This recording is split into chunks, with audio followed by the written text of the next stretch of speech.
ಕೇಳೋಣ ಅಂದ್ರೆ ಈಗ ಏನಾಯ್ತು ಸ್ವಾಮಿ ಸೈಡ್ ಬಾ ಊರವ್ರು ನಮಗ್ ಮಾಡಿಸ್ಕೊಳ್ಳಿ ಈ ಒಂದು ಅನುದಾನ ಸೋಮಣ್ಣ ಸೈಡು ಸ್ವಾಮಿ ಸೋಮಣ್ಣ ಸೈಡ್ ಗೊತ್ತಿಲ್ಲ. ಸಿದ್ದರಾಮಯ್ಯ ಇರ್ಬೇಕಾದ್ರೆ 50 ಅಂತ ಹೇಳಿದ್ರು. ಈಗ ನಾನು ಚೀಫ್ ಮಿನಿಸ್ಟರ್ ಮೊನ್ನೆನೂ ಕೂಡ ನಾನು ಕಬ್ಬಳ್ಳಿ ಮಹೇಶ್ ಮತ್ತೆ ನಂಜೇಶ್ ಅವರೆಲ್ಲ ಖರಗ್ಪುರಕ್ಕೆ ಹೋಗಿದ್ದು ಸಾಂಬಳ ಹೋಗ್ಬಿಟ್ಟಿದ್ದಾಗ ಅಲ್ಲೂ ಕೂಡ ಮಾತಾಡಿದ್ವಿ. ಅವ್ರು 100 ಕೋಟಿ ಕೊಟ್ರೆ ಆನ್ ಪ್ರಯಾರಿಟಿ 22 ಕೋಟಿ ಈಗಾಗಲೇ RDPR ಅವರು ಕನೆಕ್ಟಿಂಗ್ ರೋಡ್ಸ್ ಮಾಡಿದ್ದಾರೆ. ಅದ್ರಲ್ಲಿ ದೊಡ್ಡಪುರ ಬೆಟ್ಟಳ್ಳಿ ರೋಡು ಇದೆ. ಅಂದ್ರೆ ಊರಿಂದ ಊರಿಗೆ ಊರಲ್ಲಿ ಇರೋಂಥದ್ದು. ಈಗ ನಾವೇನು ಹೇಳ್ತಾರೆ, ಈಗ ನಿಮ್ ಗೌಡ್ಕಿಯವರು ಹೇಳ್ತಾರೆ ನಮ್ಮ ಊರಿನ 50 ಮೀಟರ್ ಮಿಕ್ಕೈತೆ ಅಂತಾರೆ, ದೊಡ್ಡಪುರ ಹೇಳ್ತಾರೆ, ಚಿಕ್ಕಪುರ ಹೇಳ್ತಾರೆ, ಕಗ್ಲದಲ್ಲೂ ಹೇಳ್ತಾರೆ, ಕಗ್ಲದುಡಿಲೂ ಹೇಳ್ತಾರೆ, ಎಲ್ಲಾ ಕಡೆ ಹೇಳ್ತಾರೆ. ಆದ್ರೆ ನಾನೇನು ಪ್ರಯಾರಿಟಿ ಅಂದ್ರೆ ಫಸ್ಟು ಒಳಗಡೆ ಇರೋದಕ್ಕಿಂತ ಈಗ ಊರುಗಳ ರೋಡ್ಗಳು, ಯಾಕಂದ್ರೆ ನಾವು ಬರುವಾಗಲೇ ಈಗ ನಾವು ಸ್ಪೀಡಾಗಿ ಬರೋಕ್ಕಾಗಲ್ಲ ಕೆಲವು ಕಡೆ, ಯಾಕಂದ್ರೆ ಆ ರೋಡ್ಗಳು ಹಳ್ಳ ಆಗಿರೋದ್ರಿಂದ.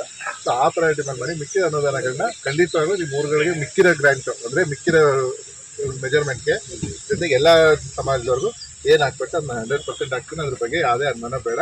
ಏನೇ ಮಾಡಿದ್ರು 27ನೇ ಇಸ್ವಿ ಜುಲೈವರೆಗೆ ಗುದ್ಲಿ ಪೂಜೆ ಮುಗಿಸ್ಬಿಟ್ರೆ ವಿಧಾನಸಭಾ ಕ್ಷೇತ್ರಕ್ಕೆ ಸಂಬಂಧಪಟ್ಟಂಗೆ ಮುಖ್ಯಮಂತ್ರಿಗಳ ವಿಶೇಷ ಅನುದಾನ 25ನೇ ಸಾಲು 26ನೇ ಸಾಲಿನ 25-26ನೇ ಸಾಲಿನಲ್ಲಿ ಏನು 50 ಕೋಟಿ ಕೊಟ್ಟಿದ್ರು. ಅದರಲ್ಲಿ 4.5 ಕೋಟಿ ಅಷ್ಟು ಹಣವನ್ನ ದೇವಸ್ಥಾನಗಳ ಅಭಿವೃದ್ಧಿಗೆ ಮುಜರಾಯಿ ಇಲಾಖೆ ಕೊಟ್ಟಿದೆ. ಅದರಂತೆ ಇವತ್ತು ದೊಡ್ಡಪುರಿನಲ್ಲಿ 10 ವೆಚ್ಚದಲ್ಲಿ ದೇವಸ್ಥಾನದ ಗುದ್ಲಿ ಪೂಜೆ ಮಾಡಿದ್ವಿ.